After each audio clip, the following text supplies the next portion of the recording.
तो एक दिन सूर्य देव को देखी और उनको आमंत्रित कर दी, तो उसके परिणाम स्वरूप कर्ण उत्पन्न हुआ था।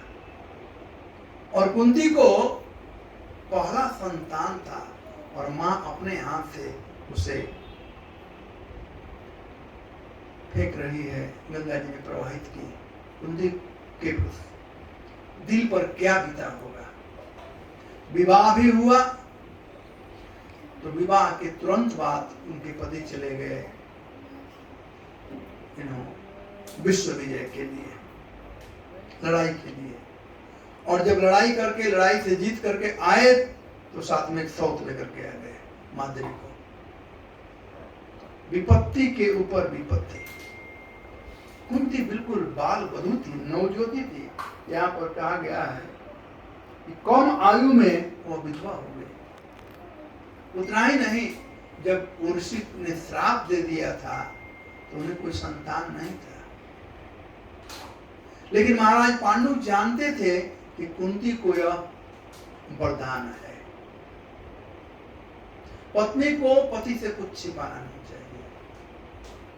कुंती कर्ण के विषय में केवल 3 लोग जानते थे कुंती के अलावा। एक तो पितामह भीष्म, भगवान कृष्ण और विदुर जी। लेकिन कुंती महाराज ये तो महाभारत में, लेकिन उससे पहले कर्ण के विषय में जानते थे। कुंती जानती थी, वो दासी जानती थी जिसने कुंती का भरण पोषण किया था और उस बालक को गंगा में बहाने में सहयोग किया था। और तीसरे महाराज पांडु जानते थे। कुंती छिपाई नहीं थी कुछ भी महाराज पांडु से, सब बात करती थी कैसे कैसे क्या हुआ। अब जब महाराज पांडु कहे कि वंश चलना चाहिए तो उनके आदेश से कुंती धर्मराज को आमंत्रित की, जिसे युधिष्ठिर जन्म लिए। उसके बाद इंद्र को आमंत्रित की, नहीं वायु देवता को तो भीमसेन हुए, और इंद्र को आमंत्रित किए तो उनके अंश अर्जुन हुए। ये देवता के पुत्र हैं थे। लेकिन माद्री थी, उसे भी कोई संतान नहीं था। तो ऋषि ने कहा था, हालांकि दुर्वासा ये सब जानते थे, भूत भविष्य वर्तमान, तो उन्होंने कहा था कि तुम इस मंत्र को दूसरे को दे सकती हो, केवल एक बार बस उसका असर रहेगा और एक बार ही तुम कर सकती हो। तो माद्री को दी और माद्री ने अश्विनी कुमारों को आमंत्रित किया, देवताओं के वैद्य को, तो इसके परिणाम स्वरूप नकुल और सहदेव हुए। महाराज पांडु के देहांत के बाद कुंती चाहती थी सती होना, लेकिन नहीं हुई 2 कारण से।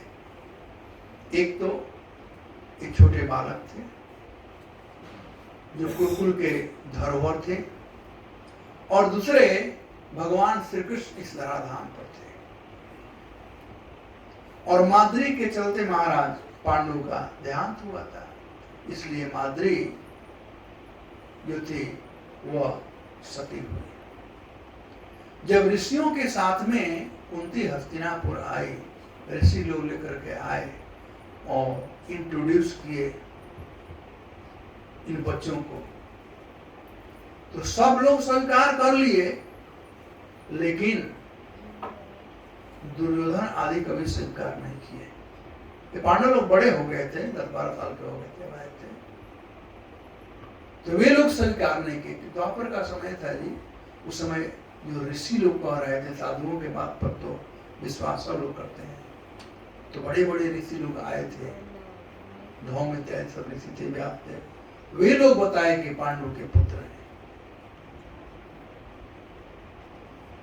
तो सब लोग स्वीकार करते थे, लेकिन दुर्योधन नहीं। दुर्योधन कई एक बार कुंती को इंसल्ट किया, पांडवों को इंसल्ट किया कि तुम्हारे चाचा के पुत्र नहीं। पितामह भीष्म से दुर्योधन कहता था कि ये लोग हमारे खानदान के नहीं हैं, भले देवपुत्र हैं, हम नहीं कहते हैं खराब लोग हैं, ये देवता के बेटे हैं, देवता का संतान है, लेकिन हमारे चाचा संतान नहीं है, तो ये कुरुवंशी नहीं हुए। कई एक बार दुर्योधन ऐसा कहा था, तो एक बार तो भीष्म पितामह गुस्सा में आकर कहे कि ये लोग यदि कुरुवंशी नहीं है तो न तुम कुरुवंशी है और न तुम्हारा बाप कुरुवंशी है। यदि कोई कुरुवंशी है तो एकमात्र मैं। बस सही कहते, क्योंकि धृतराष्ट्र जो थे वो भी किसके पुत्र हैं? व्यासदेव के। तो कुरुवंशी व्यासदेव नहीं थे, क्योंकि उस समय विचित्रवीर्य और चित्रांगद जो दो कुरुवंशी थे, महाराज शंतनु के पुत्र, उन्हों का देहांत हो चुका था, कोई संतान नहीं थे। और पितामह भीष्म जो थे वो अखंड ब्रह्मचारी का व्रत लिए थे, भीष्म पितामह थे, भीष्म प्रतिज्ञा था उनका, तो व्यासदेव को बुलाना पड़ा। और व्यासदेव से ही ये तीनों जन्म लिए, धृतराष्ट्र, पांडु और विदुर। तो असली कुरुवंशी एकमात्र थे पितामह भीष्म। तो इसी प्रकार से अच्छा, उसके बाद कि महाराज का देहांत हो गया, विधवा हो गई कुंती, और किसी स्त्री को, नवज्योति को विधवा होना कितना दुखदाई होता है, कल सुन करके ही। तो इसी को ध्यान में रखते हुए कहते हैं समस्थिते, समस्थिते मतलब मृत्यु के प्रयाण, मृत्यु के बाद। अतिरथे पांडव पृथा बाल प्रजावधु, ये मेरी जो पुत्र वधु कुंती है उसको बहुत क्लेश सहना पड़ा। वह अपने छोटे छोटे बालकों के साथ में थी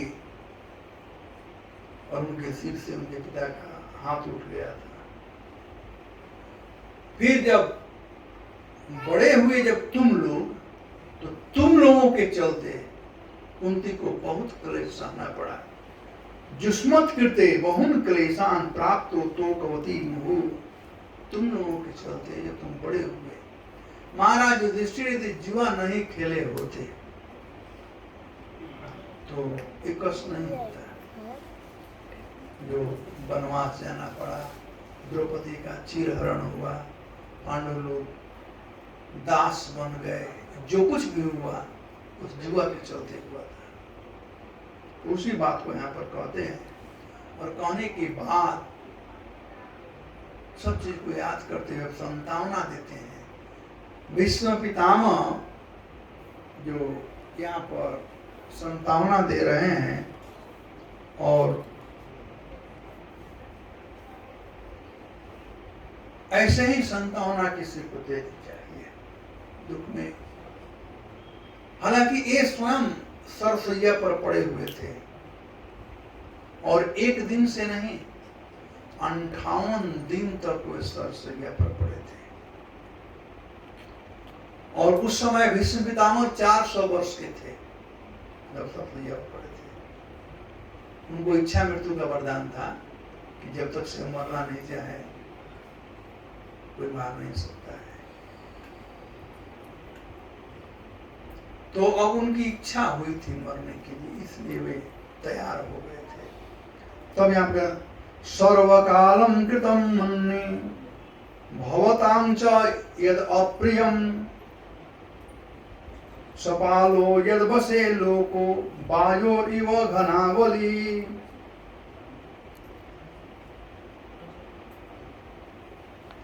कहते हैं कि सब कुछ काल के द्वारा होता है। सर्व काल कृतम में, समय बड़ा बलवती होता है, समय बड़ा बलवान होता है। राजा भी रंग हो सकता है और भिखारी भी राजा हो सकता है समय के अनुसार। भगवान समय के रूप में है। भगवान गीता में कहते हैं time I am the destroyer of everything. मैं समय हूँ जो सब कुछ को नष्ट करता हूँ। हम लोगों का शरीर नष्ट हो रहा है, डे बाय डे हमारी स्मृति नष्ट हो रही है, डे बाय डे। नया बिल्डिंग बनता है और कुछ समय के बाद धीरे धीरे पुराना होने लगता है, वो समय के चलते। तो कहते हैं यह सब जो कुछ भी तुम लोगों को दुख हुआ इतना, हे पांडवों, हे कुंती, सर्वकाल कृतम मन्ये, मैं समझता हूँ कि ये काल के चलते ये सब हुआ है। भवताम च यद अप्रिय, तुम लोगों के जो अप्रिय घटनाएं हो रही है वह काल के चलते है। काल बड़ा ही बलवती है। यहाँ पर उदाहरण दिए हैं काल का, कि जिस बड़े बड़े लोगों को काल चलायमान कर देता है, जैसे लोगों वायु यो घनावली, घनावली जो बादल होता है, बादलों का समूह को घनावली कहा गया है। बड़े बड़े विशालकाय बादल होते हैं और ये बादल बहुत भारी होते हैं। ऐसे प्रकृति के नियम के अनुसार सबसे पावरफुल यदि है इस संसार में तो वह है आकाश। सूक्ष्म है, आकाश सबसे पावरफुल है। आकाश से थोड़ा कम पावरफुल है वह है वायु। वायु से 10 गुना कम पावरफुल है। आकाश से 10 गुना कम पावरफुल वायु, वायु से 10 गुना कम पावरफुल मतलब जल है, और जल से 10 गुना कम पावरफुल आग है, और आग से 10 गुना कम पावरफुल भूमि है। भूमि सबसे, भूमि का बना हुआ कोई ही वस्तु आग जला सकता है आसानी से, पानी बहा सकता है। बाढ़ आता है तो कितने घर ढह जाते हैं। अभी कुछ साल पहले उत्तराखंड में जब बादल पड़े थे तो जो होटल बने थे 5 स्टार होटल, गंगा जी किनारे गए सब काम से। वैसे ही वायु, तो यहाँ पर उदाहरण दिया गया है वायुरिव घनावली।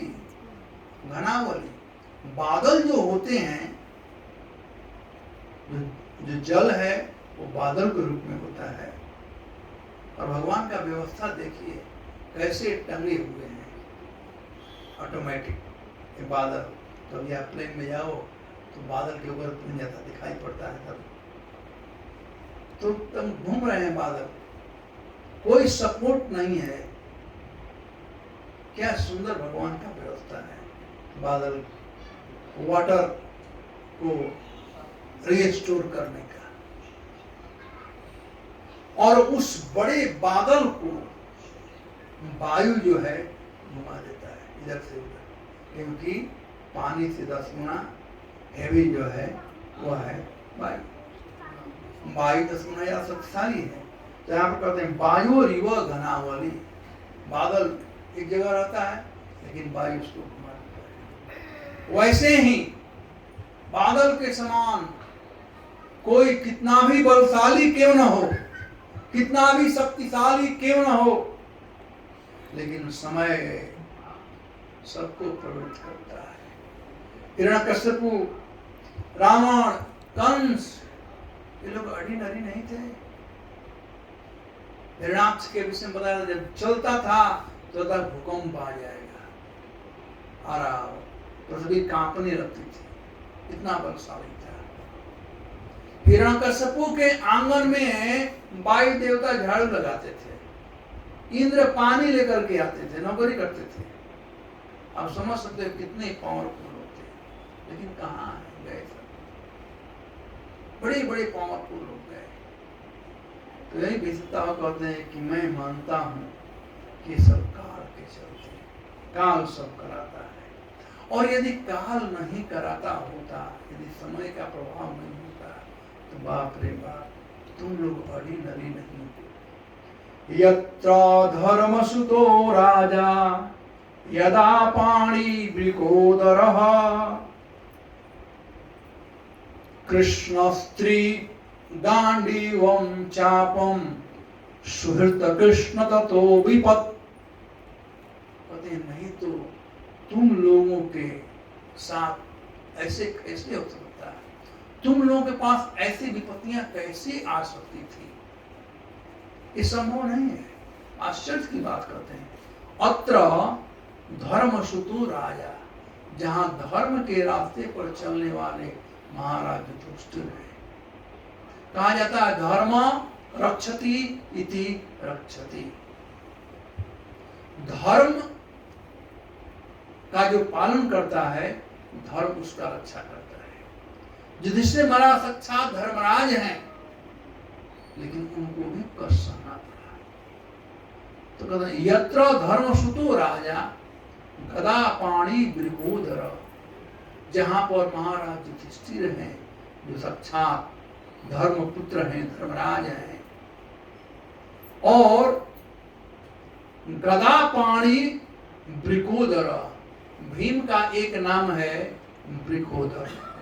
हम लोगों के पेट में एक अग्नि है जिसे जठराग्नि कहा जाता है, लेकिन भीम डबल इंजन वाले थे, उनमें दो प्रकार की अग्नि थी।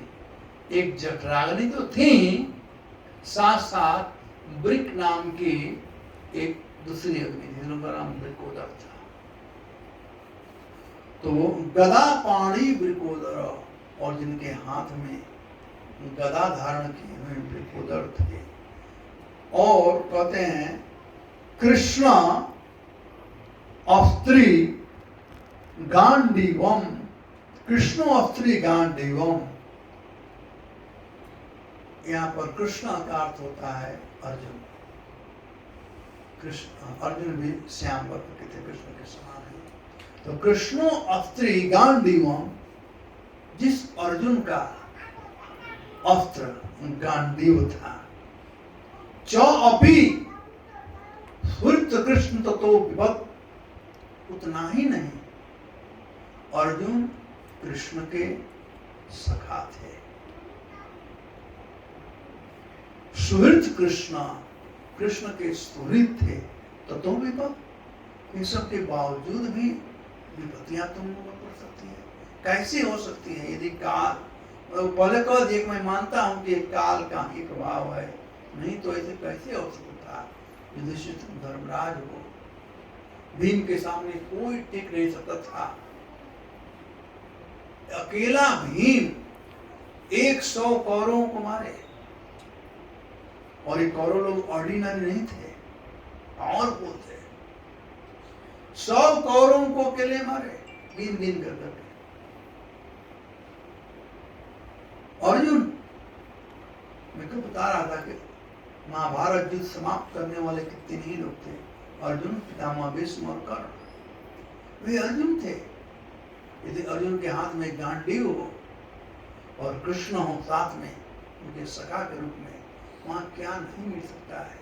भगवत गीता के अंत में संजय यही कहते हैं, यत्र योगेश्वर कृष्ण यत्र पार्थ धनुर्धर तत्र श्री विजयर्भूति ध्रुवार इतिर्मति मम। यत्र योगेश्वर कृष्ण, जहाँ योगियों के ईश्वर भगवान श्री कृष्ण है। यत्र पार्थ धनुर्धर, और जहाँ गांडीवधारी अर्जुन के सखा है, तत्र वहां पर श्री धन संपत्ति सब कुछ रहता है। तत्र श्री विजयी, जहां हाथ लगाए सफलता की प्राप्ति होती है। तत्र श्री विजयी भूति, और नेम फेम ग्लोरी सब कुछ मिलता है। तत्र श्री विजय भूति ध्रुवा इतिर्मति मम। ये अंतिम श्लोक है। संजय कहते हैं कि महाराज धृतराष्ट्र, अब आप आशा छोड़ दीजिए, आपके बेटों को कुछ नहीं होने वाला है। धृतराष्ट्र संजय से यही पूछे थे, धर्म क्षेत्रे कुरुक्षेत्रे संवेता युसवा मामका पांडवा चैव। क्यों अक्रोध संजय, क्या हुआ वहां पर? संजय तो किए भाग गया। संजय 10 दिन तक लड़ाई लड़ करके आए हुए थे। जब पितामह भीष्म धराशायी हो गए थे, उस समय संजय आए हुए थे। तब धृतराष्ट्र पूछे थे और धृतराष्ट्र के इच्छा पर पानी फिर गया जब संजय यह बात बोले कि जहाँ कृष्ण है और जहाँ उनके सखा अर्जुन है, वहां पर आप कैसे कल्पना कर सकते हैं? क्योंकि कृष्ण पांडवों के रक्षक हैं। जाके राखे साइया मार सके न कोई, मारे कृष्ण राखे के, राखे कृष्ण मारे के। पांडवगण, उसमें भी अर्जुन हमेशा कृष्ण का चिंतन कर रहे। भगवान गीता में कहते हैं अनन्यश्चिन्तयन्तो माम ये जना परिपास्ते तेषां नित्य अभियुक्तानां योगक्षेमो महाम्यहम्। यहाँ पर अर्जुन पर विशेष ध्यान दिया गया है। कृष्णो अस्त्री गांडीव च अपि सुहृद कृष्ण ततो विपत्। कृष्ण के सुहृद थे अर्जुन, नित्य निरंतर कृष्ण का चिंतन करने वाले थे, कृष्ण के भक्त थे, नर नारायण का अवतार था। तो जो भगवान का चिंतन करता है नित्य निरंतर, भगवान उसका देखभाल करते हैं। तकलीफ यही है कि हम लोग चिंतन नहीं करते हैं, हम लोग चिंता करते हैं। चिंता बड़े लोग करते हैं, छोटे लोग नहीं करते हैं। अब एक छोटा बच्चा इनका है, इसको क्या चिंता है? बाप माँ को चिंता है, स्कूल की से तुम्हें नाम लिखाना पड़ेगा, नोटबुक कहाँ से आएगा, कपड़ा कहाँ से आएगा। बच्चों को थोड़ी चिंता होता है। देखो अपना हीरो कहाँ चला गया, अभी शांति में बैठा हुआ है, उसको क्या चिंता है? कोई बात नहीं। तो हम लोग चिंता करते हैं, लेकिन उसमें कोई बात नहीं। हमें करना चाहिए चिंतन, और हम करते हैं चिंता। चिंता करने से हम दुखी रहते हैं। एक कवि ने कहा है, चिंता चिता समाहृत्य बिंदु मात्र विशेषत संजीव दहते चिंता निर्जीव दहते चिता। चिंता और चिता दोनों एक समान है, दोनों का काम है जलाना। बिंदु है तो चिंता है, और बिंदु हटा दो तो चिता है। जो चिंता है वो जीवित को जलाता है, और जो चिता है वो मरे व्यक्ति को जलाता है, लेकिन दोनों काम है जलाना। तो हम लोगों को चिंता न कर करके हम लोगों को चिंतन करना चाहिए। चिंता करने वाले भगवान है। महाभारत युद्ध हो रहा था, 9 दिन तक कोई पांडव नहीं मारे गए, तो दुर्योधन गया, कहा कि पितामह मैं जानता हूं आप पांडवों को नहीं मारने वाले हैं, आप जाइए हस्तिनापुर आराम करिए, और मेरा मित्र कर्ण है ना, वो आकर के और किसी को नहीं तो अर्जुन को जरूर मारेगा। उसने प्रतिज्ञा किया अर्जुन को मारने के लिए, अर्जुन को मारेगा। आप आराम कीजिए। पितामह क्षत्रिय थे, कह जाओ तुम आराम करो, कल का दिन अंतिम दिन होगा, या तो मैं रहूंगा और नहीं तो अर्जुन रहेगा।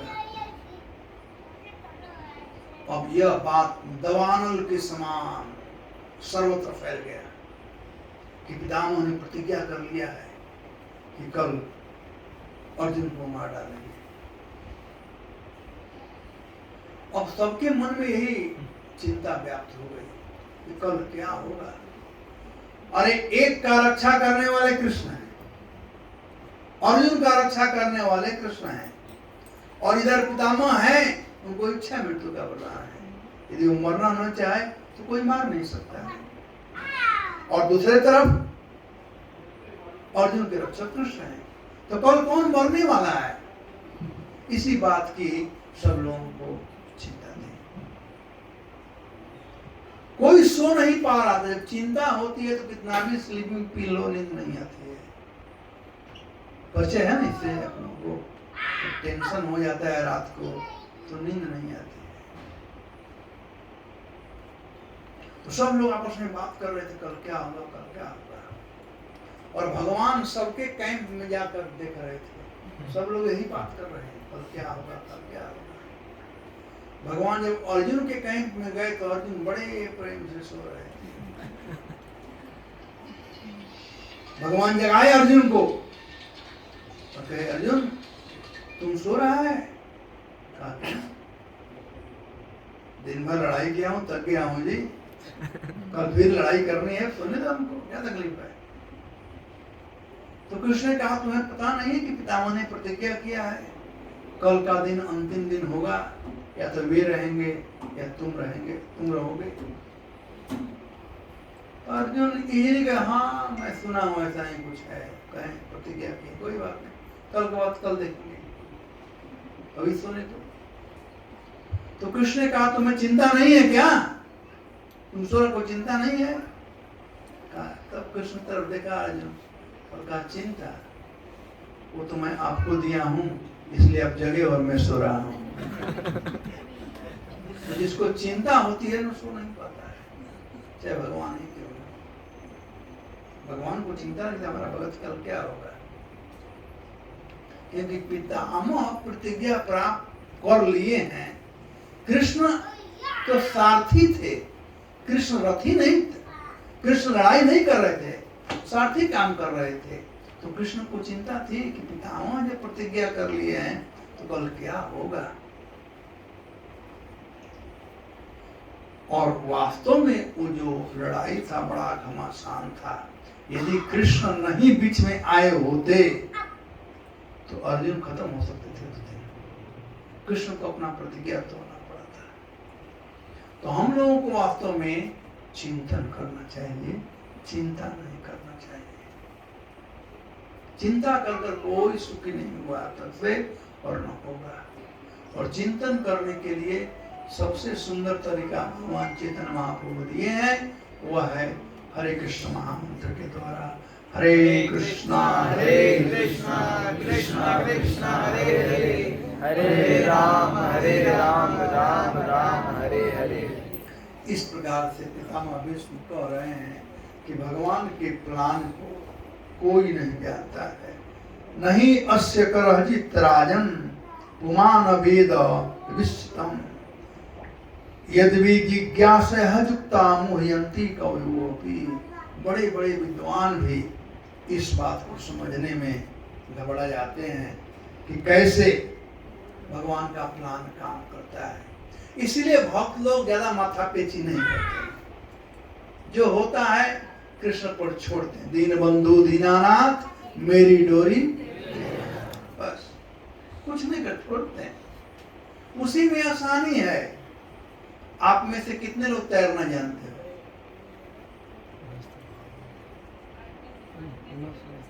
आप लोग तैरना नहीं जानते हो? अभी तो कम ही पानी हुआ है, शाम को कितने लोग तैरना हाथ उठा तो जोड़ते हो, उठा जोड़ते। माता जी नहीं जानते लोग, बड़ा खतरनाक है। आप लोग स्विमिंग पूल वाले तैराकी हो कि नदी में तैराकी हो?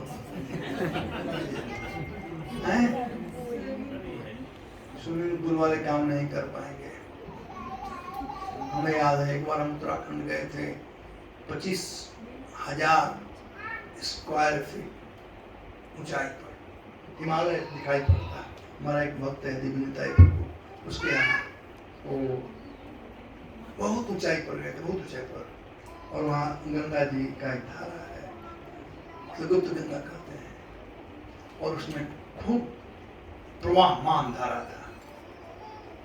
और हमारे साथ कानपुर से एक थे विनीत गोयनका, उनका गाड़ी लेकर गए थे, वो भी थे।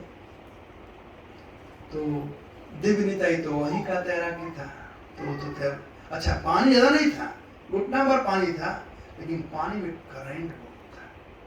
नहीं, घुटना से ज्यादा कहीं ज्यादा पानी था, करंट खूब था, बहुत करंट था।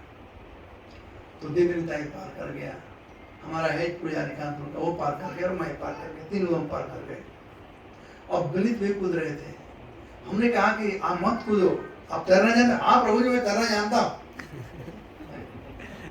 और वो कूद पड़े और इतना प्रवाह था, इतना प्रवाह था कि उनको रोलिंग करना शुरू कर दिया। और कुछ देर के बाद ज्यादा पानी था और प्रवाह खूब था, बेचारे डूबने लगे, मरने को हो गए। तो फिर हम तीनों आदमी कूदे और फिर किसी प्रकार से बाहर लेकर आए। हमने कहा था कि आपको कहा था ना कि मत कूदो, आप तैरना नहीं जानते हो। कहा था प्रभु जी मैं तैरना जानता हूँ लेकिन स्विमिंग पूल में जानता हूँ। तो स्विमिंग पूल का तैरना वो करंट वाले पानी में काम नहीं करेगा। करंट वाले पानी में सबसे अच्छा तरीका है करंट के विरुद्ध मत जाओ, करंट के साथ जाओ, वो करंट आपको ले जाएगा। करंट से खिलवाड़ मत करो थोड़ा भी, जैसे ले जा रहा है वैसे जाओ। आप सोचो कि यहीं तीर पर निकाल देगा, नहीं बहुत दूर भी जा सकता है, लेकिन साथ में जाओ, जरूर निकालेगा। इधर उधर मत करो, सिंपल। तो वैसे ही इस संसार में करंट बह रहा है और इस करंट में करंट के साथ जाओ, कोई तकलीफ नहीं है, निकल सकते हो। तो दीन बंधु दीनाना, फ्लो विद द करंट।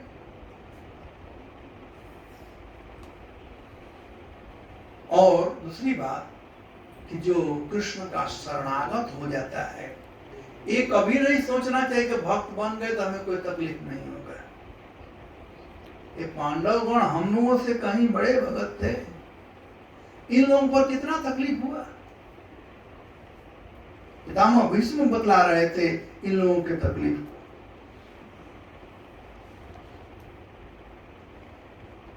और तब ये सब बात बताने के बाद और कृष्ण के तरफ मुड़ते हैं पितामह। अब तक से सब लोगों के सामने हैं, सबका स्वागत किए, पांडवों के दुख का वर्णन किए, कुंती के दुख का वर्णन किए, दुख के कारणों का वर्णन किए। इसके पहले बताया गया है कि अर्जुन के सखा कृष्ण ही भगवान है। तो कोई कह सकता है भगवान के रहते भी ऐसा दुख, या भगवान अर्जुन के साथी थे, तो हो सकता है कि अर्जुन या युधिष्ठिर कृष्ण को एक सामान्य व्यक्ति समझते हो, अपना कजिन समझते हो। तो कृष्ण का अब परिचय करा रहे हैं इन श्लोकों के द्वारा पितामह भीष्म।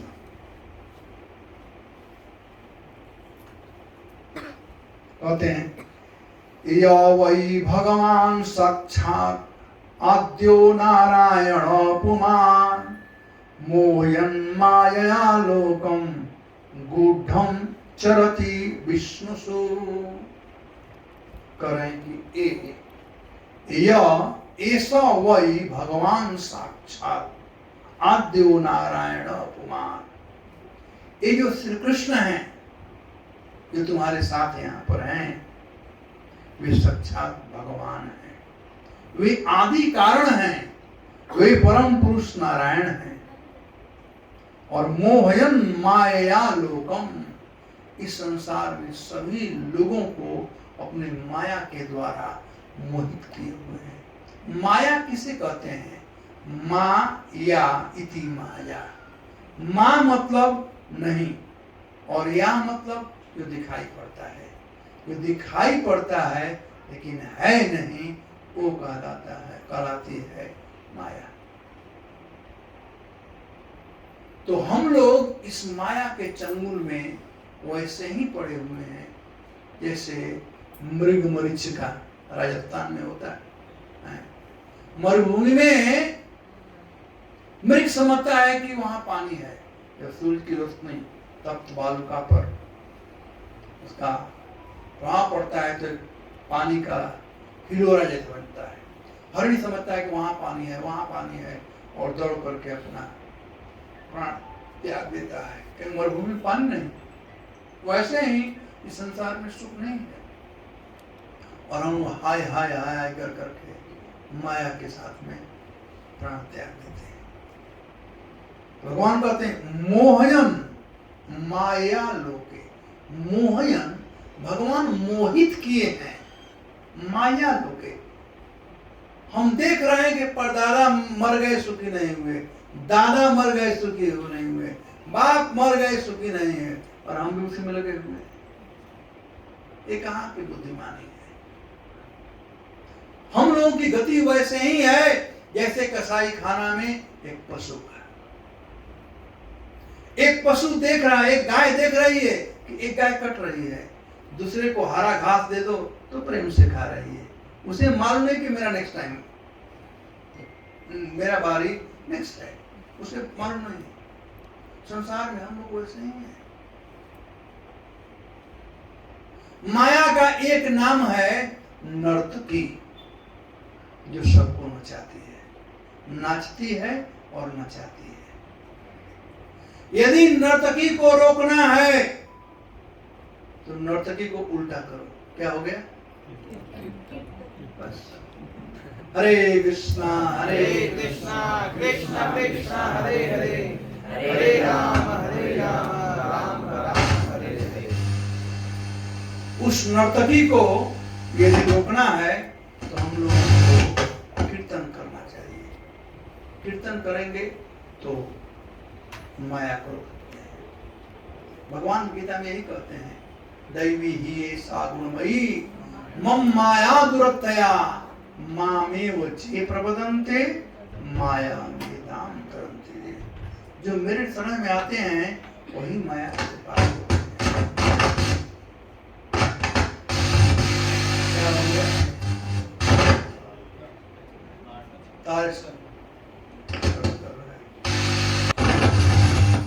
माया लोकम गूढ़म चरती विश्वसु। वही मायापति भगवान आज विष्णु वंश में आए हुए हैं। ये कोई ऑर्डिनरी नहीं है, ये विभिन्न अवतारों में भगवान आते हैं। इनके गोपनीय अवतार को सब लोग नहीं जान पाते हैं, केवल इनके भक्त ही जानते हैं। और अंत में उनका परिचय देते हैं कि हे महाराज युधिष्ठिर, यम मन्नसे मातुलेयम, हे युधिष्ठिर, जिसको तुम अपना मेरा भाई मानते हो, मातुलेयम, मातुल मानते हो, प्रियम मित्र सुहृतम, जिसको तुम अपना प्रिय मित्र मानते हो, सुहृद मानते हो। कहते हैं अकरो, अकरो अकार। आप जानते हैं दो प्रकार का अक्षर होता है। चलो पढ़ते हैं। अक्षर का मतलब होता है जो क्षर न हो, जो नष्ट न हो। अक्षर दो प्रकार का होता है। एक कहलाता है, क्या कहलाता है? कितने जानते हैं बच्चे लोग दो प्रकार का अक्षर? अंग्रेजी में बोल। स्वर और दो अक्षर होता है ना। एक स्वर होता है और एक व्यंजन होता है। जो स्वर होता है अ आ इ उ, उसे अकार कहते हैं। और जो व्यंजन होता है क ख ग घ, एक अकार चकार इत्यादि होता है। तो यहां पर है अकरो, अकार। अब देखो दोनों में अंतर क्या है, स्वर और व्यंजन में क्या अंतर है? बताओ बच्चे, राधिका, स्वर और व्यंजन में अंतर क्या है? में बताओ, भाव और कंस्टेंट में अंतर क्या है? व्यंजन है ना के अंदर मात्रा मिलके ऐड होती है, तब जाके वो आता है। जैसे कि परसों, तो परसों कैसे स्वर ऐड होता है उसके अंदर।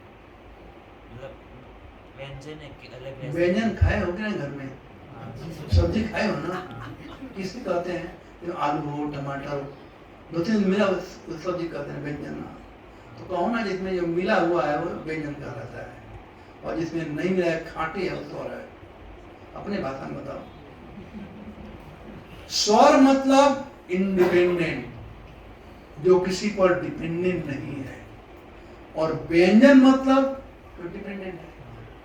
तो जी गोस्वामी कहते हैं स्वर जो है वो विष्णु है, स्वराट, और व्यंजन मतलब विष्णु जन, यानी सदगुरु हम लोग। क जो है अ पर डिपेंडेंट है, विदाउट अ देयर नो एग्जिस्टेंस ऑफ क। क अ पर, लेकिन अ किसी पर नहीं। अकारो, भगवान कैसे हैं, वह आकार हैं, यानी इंडिपेंडेंट है। वे भगवान विभिन्न प्रकार का काम किए। क्या काम किए? सचिवम, सचिव का काम किए, सेक्रेटरी का काम किए, दूतम, भगवान का दूत बन करके, संधिदूत बन कर गए थे, सौहृदय अथ सारथिम, और भगवान का दया तो देखो कि ये परम भगवान अर्जुन के सारथी बन गए। तो भगवान के विशेषता को यहाँ पर प्रकट कर रहे हैं पितामह भीष्म, ताकि उनको किसी प्रकार से युधिष्ठिर को कंफ्यूजन न रहे कि भगवान कितने दयालु हैं। ये है भगवान का दया, और जो भगवान की इस दया को जान जाता है वही शांति को प्राप्त करता है। भोक्तारम जगतपसाम सर्वलोक महेश्वरम सुहृदम सर्वभूतानाम ज्ञात्वा माम शांति विचति। भगवान कितने सुहृद हैं, इसलिए कह प्रिय मित्र सुहृदतम, कितने सुहृद है भगवान होने के कारण। अकरो, कुछ भी करते हैं, सब कुछ करते हैं। क्या करते हैं? सचिवम, सेक्रेटरी का कार्य किए भगवान। दूतम, दूत का काम किए। राष्ट्रीय जग में भगवान चप्पल रख रहे थे, महाराज युधिष्ठिर के लिए काम कर रहे थे। सौहृदय तथा सारथी, और भगवान सब प्रकार से कामना करते हुए अर्जुन का सारथी बने थे। ये है भगवान कृष्ण, ये परम भगवान है, ये समदर्शी है। फिर भी ये परम भगवान सब पर दया करते हैं, लेकिन अपने भक्तों पर विशेष दया करते हैं। और उसी दया को याद करते हुए अब पितामह भीष्म आगे कहते हैं कि मैं इन भगवान पर ध्यान करते हुए और मैं अपने शरीर को त्यागना चाहता हूँ। तो एक कथा अब कल प्रारंभ होगी। अब इसके बाद से भीष्म स्तुति प्रारंभ हो जाएगी, और भगवान के पोजीशन को निर्धारित कर करके अंतिम श्लोक कहते हैं, भक्त्यावेशमनो यस्मिन् वाचायन् नाम कीर्तयन् तज कलेवरम जोगी मुच्यते काम कर्म भी। वे पुरुषोत्तम भगवान जो एकाग्र भक्ति तथा चिंतन से एवं पवित्र नाम के कीर्तन से भक्तों के मन में प्रकट होते हैं, वे उन भक्तों को उनके द्वारा भौतिक शरीर को छोड़ते समय सकाम कर्मों के बंधन से मुक्त कर देते हैं और अपने पास में बुला लेते हैं। तो भगवान का गुणानुवाद करने के बाद अपना लालसा प्रकट करते हैं। जो आगे का श्लोक है वह लालसामयी प्रार्थना है। हम लोगों में लालसा होनी चाहिए। एनीवे, वो प्रवचन जो है वह कल शुरू करेंगे। तो ऐसा कि मैं